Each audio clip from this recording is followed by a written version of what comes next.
औज़ुबिल्लाहिमिनश्शैतानिर्रजीम बिस्मिल्लाहिर्रहमानिर्रहीम। अस्सलाम वालेकुम। सबसे पहले आज हम पढ़ेंगे सेल साइकिल।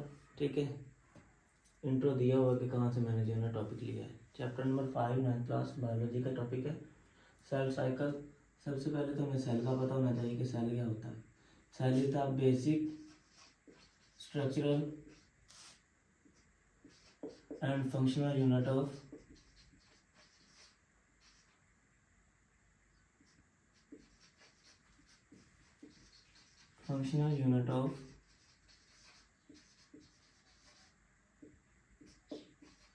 ऑल लाइफ, या कह सकते हैं all living organism is called cell.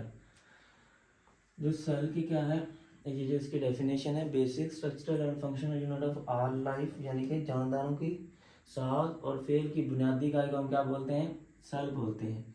अब जो है हमारा टॉपिक वो है सेल साइकिल, यानी कि सेल के अंदर कौन कौन सी चेंजेस आती हैं उसको हम बोलते हैं सेल साइकिल। यानी कि वो सेल साइकिल को अगर हम प्रॉपर डिफाइन करना चाहें तो इसको इस तरह डिफाइन करेंगे कि जो ऐसे चेंजेस जो कि सेल की क्या है, फॉर्मेशन से लेके उसकी डिवीजन तक जितनी भी उसमें चेंजेस हैं या उसका क्या है लाइफ स्पैन है, उसको हम क्या बोलते हैं, उसका क्या है सेल साइकिल है। जब सेल बनेगा उससे लेके उसकी डिवीजन तक का जो होगा हमारे पास ड्यूरेशन, उसको हम बोलते हैं सेल साइकिल। ठीक है, सेल साइकिल आगे दो फर्दर क्या है फेज पे डिवाइड है। कितने फेजेस पे डिवाइड है, दो। फर्स्ट ऑफ ऑल पहला जो फेज है वो हमारे पास है interface. Inter mean like that कह सकते हैं कि बिफोर द सेल डिवीजन, जिस तरह की कह सकते हैं इंटर, इंट्री लगा रहा है इसमें अभी सेल डिवीजन, जस्ट खुद को जो है ना सेल डिवीजन के लिए सेल खुद को प्रिपेयर करेगा। दूसरा हमारे पास फेज है एम फेज, जिसको हम माइटोटिक फेज भी बोल सकते हैं या डिविजनल फेज भी बोल सकते हैं, एम फेज। ठीक है, जो हमारे पास इंटर फेज है इसको अगर हम डिफाइन करें बिफोर, या कह सकते हैं before the cell division phase है, इसमें सेल खुद को तैयार कर रहा होता है जस्ट सेल डिवीजन के लिए, खुद को डिवीजन में जो ना वो लेके जाने के लिए। ठीक है, बिफोर द सेल डिवीजन है, या इसको हम ये कह सकते हैं कि the period between two consecutive cell division like that mitosis है या मियोसिस है। ठीक है, उनके दरमियान यानी ये होता है, यानी कि उनको इनिशिएट करवाने के लिए सेल खुद को करता है। इंटरफेज में ये होता है कि इसमें बायोकेमिकल मेटाबॉलिक एक्टिविटी हो रही होती है, मेटाबॉलिक एक्टिविटी हो रही होती है, जिसमें क्या है different kind of protein enzyme या क्रोमोसोम की क्या है डुप्लीकेशन की जाती है। ठीक है, इसको अगर हम देखें तो इसको हम रेस्टिंग फेज भी बोल सकते हैं। रेस्टिंग फेज इसलिए बोलते हैं कि यहाँ पे सेल खुद को डिवाइड नहीं कर रहा है, जस्ट मेटाबॉलिक एक्टिविटी कर रहा है। ठीक है, इसको अगर हम देखें तो हमारे पास जो इंटरफेज है ये फर्दर क्या है तीन में डिवाइड होता है, तीन फेज में सब डिवाइड हो गए। पहला हमारे पास है G1 फेज, जिसको हम गैप 1 भी बोल सकते हैं। ठीक है, फर्स्ट गैप भी बोल सकते हैं। उसके बाद है एस फेज,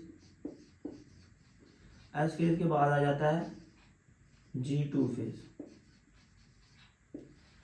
हमारा जो इंटरफेज है तीन क्या है सब फेज में क्या डिवाइड हो गया। ठीक है, पहला हमारे पास है G1 फेज, इसमें क्या होगा जो इसके अंदर कुछ ऑर्गेनेलिज होती हैं लाइक दैट राइबोसोम्स हो गए सेल के अंदर, प्लस माइटोकॉन्ड्रिया हो गए, वो क्या है अपने नंबर को क्या करेंगे इंक्रीज करेंगे। अपने नंबर को जैसे इंक्रीज करेंगे, मतलब ये फॉर एग्जांपल हमारे पास सेल में 2 राइबोसोम्स पड़े हैं तो कितने आ जाएंगे 4 हो जाएंगे। इसी तरह इनकी भी तादाद क्या आ जाएगी बढ़ जाएगी। अब राइबोसोम का फंक्शन होता है प्रोटीन की सिंथेसिस, प्रोटीन टाइप का हमारे पास जो है वो माइटोकॉन्ड्रिया है, पावर हाउस ऑफ सेल। ठीक है, इसका काम होता है एनर्जी की प्रोडक्शन। तो क्या हम कह सकते हैं कि जो हमारे पास G1 फेज है, गैप 1 फेज है, उसमें प्रोटीन की सिंथेसिस या एनर्जी की जो प्रोडक्शन है सेल को ज़्यादा कर दी जाती है, ठीक है। और इसके साथ साथ ही इन्हीं प्रोटीन से कुछ जो है वो एंजाइम्स तैयार किए जाते हैं। ये एंजाइम्स किस लिए होते हैं, जो हमने जो है हमारा सेल जो है वो नेक्स्ट एस फेज में जो जाने के लिए क्या है, खुद को कैटालाइज करवाने के लिए क्या है, इस्तेमाल करता है। एस फेज में जब आता है हमारा सेल, तो देन यहाँ पे जो है ना वो क्रोमोसोम्स, ठीक है, वो क्या हो जाता है, डुप्लीकेट हो जाता है, या ये कह सकते हैं सिंपली वहाँ पे डीएनए की क्या हो जाती है, डुप्लीकेशन हो जाती है और आरएनए सिंथेसिस वगैरह स्टार्ट कर दी जाती है। जबकि हमारे पास यहाँ पे लिख देता हूँ कि जो G2 फेज है इसमें क्या होता है, इसमें भी वेरियस काइंड ऑफ प्रोटीन बनाई जाती हैं। ये प्रोटीन का क्या फंक्शन है कि जो है वो सेल को नेक्स्ट क्या है, एम फेज में क्या है, लेके जाए, ठीक है। ये सारा था हमारा इंटरफेज के बारे में, जिसको हम रेस्टिंग फेज भी बोलते हैं। बायोकेमिकल एक्टिविटी हो रही थी इसमें G1S और G2 फेज है, इसको हम गैप 1 भी बोलते हैं, इसको हम सिंथेसिस फेज भी बोलते हैं, और इसको क्या हम G2 फेज बोलते हैं, यानी गैप 2 फेज भी बोल सकते हैं। पहले फेज में क्या होता है, राइबोसोम और माइटोकॉन्ड्रिया अपने क्या है नंबर को इंक्रीज करते हैं, एज अ रिजल्ट प्रोटीन और एनर्जी सिंथेसिस सेल को क्या हो जाती है, बढ़ जाती है। दूसरे सेल में क्या होता है, जो फेज में क्या होता है, क्रोमोसोम के खुद को डुप्लीकेट कर देते हैं, डीएनए डुप्लीकेशन हो जाती है, प्लस आरएनए क्या है, सिंथेसिस वगैरह स्टार्ट हो जाती है। उसके बाद हमने जो है वो G2 में पढ़ा कि इसमें वेरियस काइंड ऑफ प्रोटीन क्या है बनाई जाती हैं, ताकि क्या वो सेल के जो है वो एस फेज से निकल के किधर आ जाए, एम फेज में आ जाए। एम फेज में क्या आता है, सिंपली हमारे पास जो है वो डिवीजन स्टार्ट होने लग जाती है, डिवीजन स्टार्ट आया, वो माइटोसिस है, वो मियोसिस है, ठीक है। अगर हैप्लॉइड है तो जाहिरी बात है पहले माइटोसिस होगी, ठीक है। अगर डिप्लॉइड है तो फिर पहले मियोसिस होगी, ठीक है। ये हमारे पास था, ठीक है। अगर हमारा सेल जो है, एक और फेज आता है जिसको हम बोलते हैं G0 फेज, ठीक है। अगर यहाँ पे प्रोटीन वगैरह की क्या है सिंथेसिस वगैरह स्टॉप कर दी जाती है या एबनॉर्मल हो रही होती है, तो वहाँ पे जो हमारा सेल है वो सीधा लीड कर जाता है इधर G0 फेज में आ जाता है, ठीक है। यानी कि वो फिर क्या है, अंडर गो जो है वो गोज क्या होगा, डिविजन्स में अंडर डिवीजन क्या है, नहीं होगा, अपनी जो है सेल खुद को डिवाइड नहीं करेगा। उस पॉइंट को हम बोलते हैं G0 फेज। इसमें क्या होता है, इसमें कुछ सेल जो है वो परमानेंटली भी स्टॉप कर सकते हैं डिवाइडिंग को, कुछ क्या है सेमी परमानेंटली और कुछ टाइम के लिए भी कर सकते हैं। जो इंडेफिनेट पीरियड वगैरह में कुछ टाइम के लिए रहते हैं वो हमारे पास है न्यूरॉन्स के सेल्स है, ठीक है। न्यूरॉन के जो सेल्स हैं वो हमारे पास है इंडेफिनेट पीरियड में, कुछ सेमी परमानेंटली क्या है अपनी जो है डिवीजन को स्टॉप कर लेते हैं, लाइक दैट सेमी परमानेंटली। उसमें हमारे पास आ जाता है लिवर है या लिवर सेल्स है या किडनी के सेल्स है, ठीक है। ये हमारे पास आ गए। अब कुछ जो है वो करते हैं, यानी कि कुछ टाइम के लिए क्या है वो कर सकते हैं, या अदरवाइज वो सारे क्या है थ्रू आउट द लाइफ क्या है जो है वो डिवीजन करते रहते हैं। लाइक दैट हमारे पास एपिथेलियल सेल्स हैं, यानी हमारे सोमैटिक सेल्स हैं, चाहे वो मसल सेल्स हो सकते हैं, चाहे वो कोई भी सेल्स हो सकते हैं, ठीक है।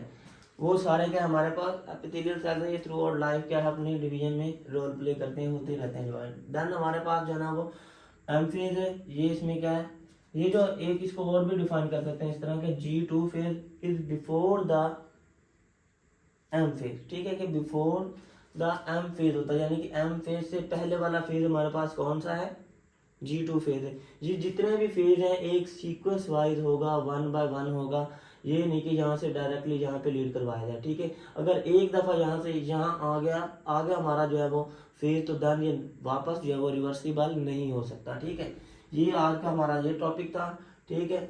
इसके बाद जो थोड़ा सा इसमें जो है ना वो एडिशन करना चाहूँगा, अगर सेकंड ईयर वाला देखना चाहो, सेकंड ईयर वाले बच्चा देखना चाहता है इस लेक्चर को, तो हमारे पास जो है वो एक सेल साइकिल का जो ड्यूरेशन है, ठीक है, जो मैक्सिमम है हमारा सेल साइकिल का जो फेज है वो इंटरफेज पे मुहित है, यानी कि जो 90% है ना वो 90%, ठीक है, वो जो हमारा सेल साइकिल है उसमें 90% जितना भी टाइम ड्यूरेशन होता है वो इंटरफेज का होता है। हम कह सकते हैं कि the longest phase of cell cycle is called interphase. बाकी जो है ये इसमें आ जाता है, ठीक है। अगर हमारे पास एक ह्यूमन का जो है कह सकते हैं यूकैरियोटिक सेल है, यूकैरियोटिक सेल है, अगर उसमें हम क्या है देखते हैं उसका सेल साइकिल, ठीक है, उसमें ये सारा इंटरफेज आएगा, इंटरफेज, ठीक है। इंटरफेज के आगे फर्दर जो है वो 3 जो है वो उसके फेज हैं। एक है G1 फेज है, देन S फेज है, दूसरा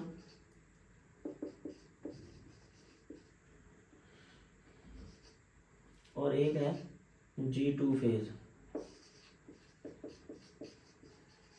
ठीक है। और लास्ट वाला हमारे पास क्या होता है जो सेल साइकिल में वो M फेज होता है, यानी कि डिविजनल फेज है, ठीक है जी।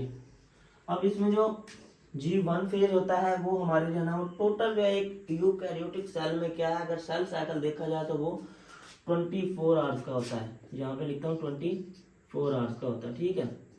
अब इनकी भी क्या है डिवीजन होती है। जो सबसे जो है वो होता है इसमें वो 9 आवर्स लगते हैं, ठीक है, टाइम ड्यूरेशन, ठीक है। इसमें क्या है 10 आवर्स लगते हैं, ठीक है। जबकि इसमें जो हमारे पास G2 फेज है, गैप 2 फेज है, इसमें क्या है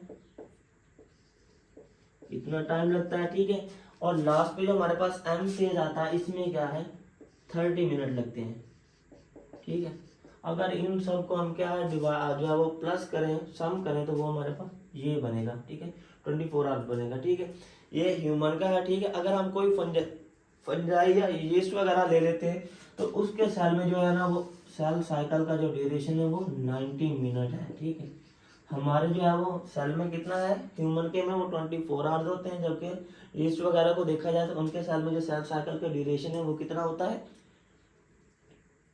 इतना होता है। देन जो है वो ये था हमारा तमाम जो है वो टॉपिक समराइज कर दिया गया। आई होप सो कि आप लोगों को जो है वो समझ आई होगी।